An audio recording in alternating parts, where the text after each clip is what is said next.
प्रश्नावली 2.2 है, ठीक है। प्रश्नावली 2.2 का हम लोग ये जो है एक्सरसाइज को बनाएंगे। तो सबसे पहले ये एक्सरसाइज जो विद्यार्थी देखना चाहता है तो उसको ये पता होना चाहिए कि एक चर वाले रैखिक समीकरण कैसे बनता है। एक चर वाले रैखिक समीकरण जो नहीं जानता है बनाने के लिए वह वीडियो मत देखो, क्योंकि इसमें जो है झोल होने वाला है, पूरा झोल होगा। जो एक चर वाले रैखिक समीकरण जानता है वही विद्यार्थी इसको देखो, उसी को समझ में आएगा। अन्यथा कोई विद्यार्थी जो एक चर वाले रैखिक समीकरण नहीं जानता है उसके लिए ये वीडियो नहीं है। हम नहीं जानते। तो नहीं जानता है, नहीं जानता है। तुम अभ्यास करवाए हैं? नहीं करवाए हैं अभ्यास? क्या करवाए? नहीं करवाए हैं? नहीं। अभ्यास तो करवाए हैं पूरा तरह से। देखो ये विद्यार्थी को पूरा अभ्यास करवाए हैं, ये मजाक कर रहा है। एक चर वाले रैखिक समीकरण जानता है, ये समझ लेगा, ठीक। तो कोई विद्यार्थी हो एक चर वाले रैखिक समीकरण जानता है वही वीडियो को देखे।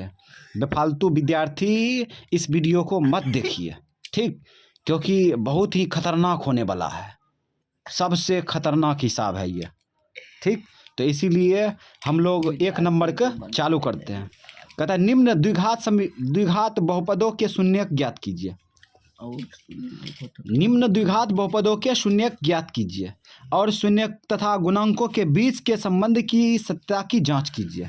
तो सबसे पहले द्विघात बहुपद किसे कहते हैं? बोलो। ax² + bx + c के रूप के जो रहेगा बहुपद उसे द्विघात बहुपद कहते हैं, ठीक, जिसमें x का घात 2 होता है, ठीक। ABCD का घात 2 होता है, यानी चर का घात 2 होता है, उसे द्विघात बहुपद कहते हैं। द्विघात बहुपद यानी कि जितना घात रहेगा उतना शून्यक निकलेगा। शून्यक मतलब x का मान, ठीक। तो इसमें जो है रोमन अक्षर 1 से लेकर रोमन अक्षर 6 तक दिया है। तो हम लोग जो है रोमन अक्षर 1 का हल करते हैं। इसमें x का मान 2 निकलेगा, समझ गया। तो इसको कैसे बनाएंगे, सबसे पहले इसको जान लेते हैं। तो द्विघात बहुपद का रूप जो होता है ax² + bx + c, इस रूप का होता है, ठीक है, इस रूप का होता है। अब देखो इस रूप का है तो इसको सॉल्व करेंगे कैसे सॉल्व करेंगे, तो याद रखो जब इस रूप का हो ax² + bx + c के रूप का हो तब इसको सॉल्व करेंगे। तो कैसे सॉल्व करेंगे? शुरू वाला अंतिम वाला को गुना करेंगे, अर्थात ax² + c को गुना करेंगे, ठीक है। तो शुरू वाला अंतिम वाला क्या है? शुरू वाला है x², अंतिम वाला क्या है? -8 है, इसको गुना कर देंगे, ठीक है। इसको गुना करो तो आ जाएगा -8x² आएगा, समझ गया। तो इस प्रकार से हम लोग गुना करते हैं। अब देखो गुना किस लिए किए तो ये समझो। हम ऐसा इसलिए किए कहा है कि हमें जो है बीच में 2 ऐसा संख्या खोजना है जिसको जोड़ने या घटाने पर 2 हो, ठीक। तो इसीलिए हम संख्या को खोजने के लिए ये काम किए हैं। शुरू वाला अंतिम वाला को गुना किए तो कितना आया? -8x²। अब कौन ऐसी संख्या है जिसको जोड़ने या घटाने पर 2 हो? तो क्या करेंगे, 8 को फैक्टर कर देंगे, ऐसे 2 से काटो, 2 चौका 8, 2 दूना 4, 2 का 2, ठीक। अब 2 को पकड़ो, शेष को गुना करो, 2 को पकड़े शेष को गुना करो, 2 दूना 4 होगा, इन दोनों को जोड़ेंगे तो कितना होगा? 6 होगा। यहाँ पे 6 है नहीं है, इन दोनों को घटाएंगे तो कितना होगा? 2 आ रहा है, इसका मतलब ये संख्या मैच कर गया।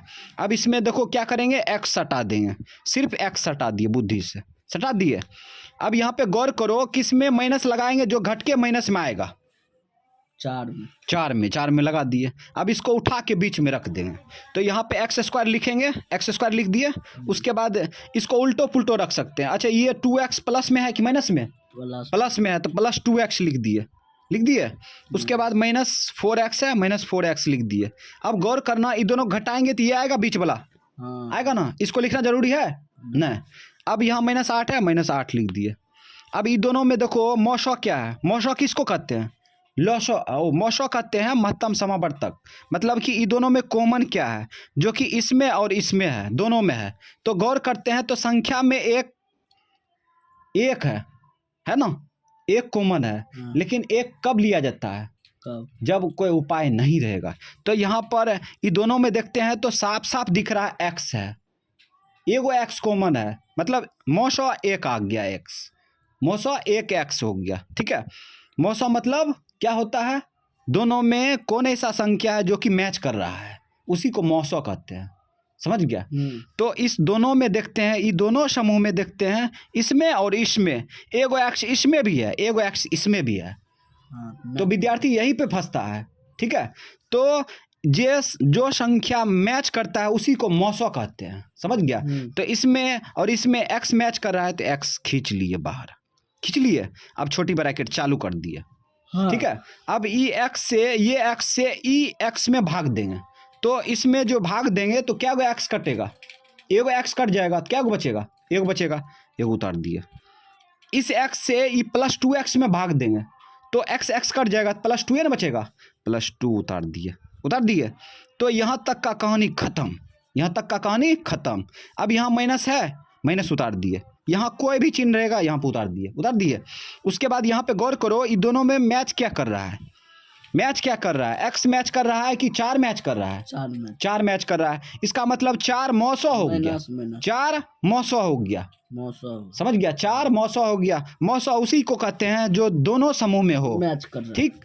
तो 4 मैच कर रहा है, 4 बाहर निकाल लिए, छोटी ब्रैकेट चालू कर देंगे।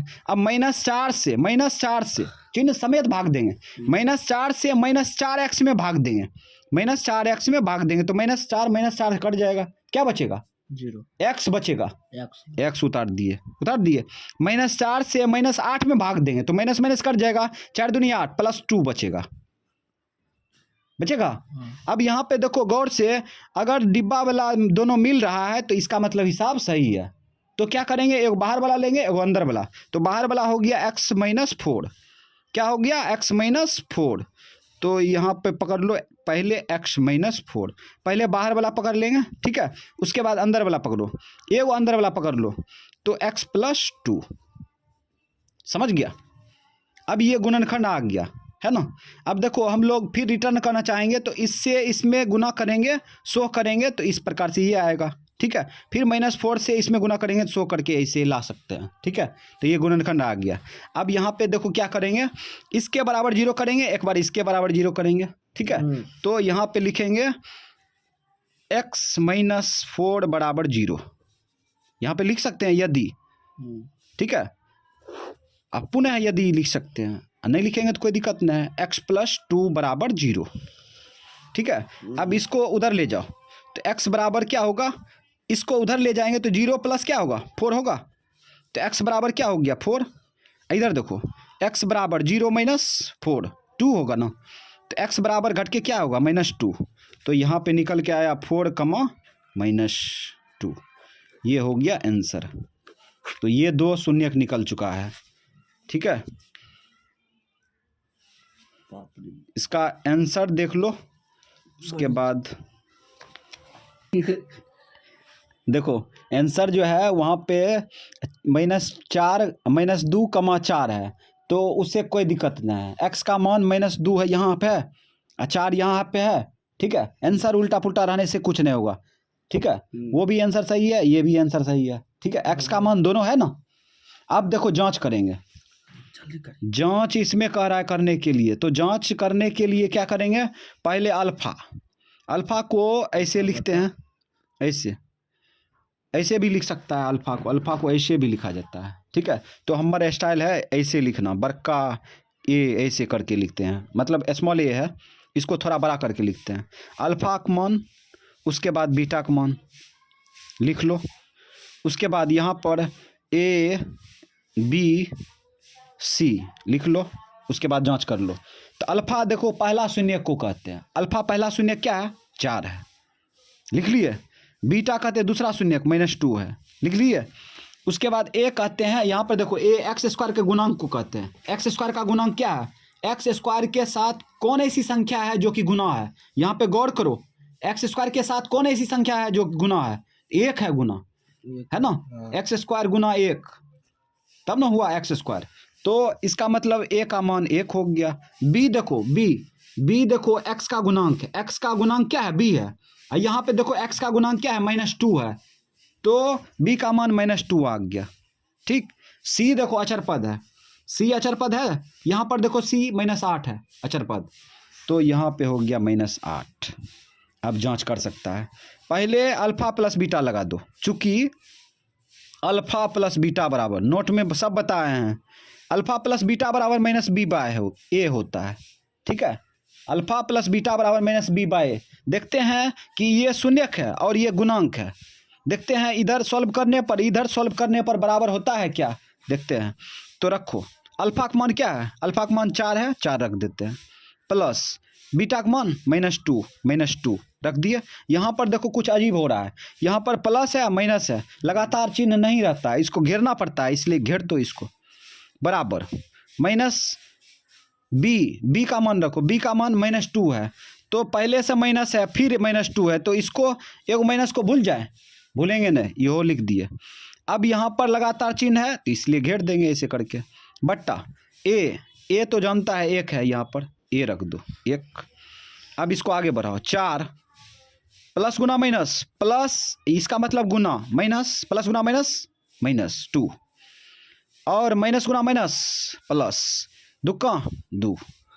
अब यहाँ देखो घटा लो तो कितना आएगा, 2 प्लस में इधर भी 2, तो इसका मतलब शून्यक और गुणांक के बीच के संबंध की सत्या की जांच हो गया पहला में, ठीक है। दूसरा में भी जांच करना है। दूसरा में है अल्फा गुना बीटा, चूंकि अल्फा गुना बीटा बराबर होता है c/a, ठीक है। इसीलिए अल्फा का मान क्या है, पहला शून्यक 4 है, गुना बीटा का मान -2, इसको घेर दो ऐसे, बराबर सी -8 है, -8 लिख दिया। ए क्या है, 1 है, 1 लिख दिया, प्लस गुना माइनस 4 दूना 8 बराबर -8। तो ये जांच हो चुका है, ठीक है।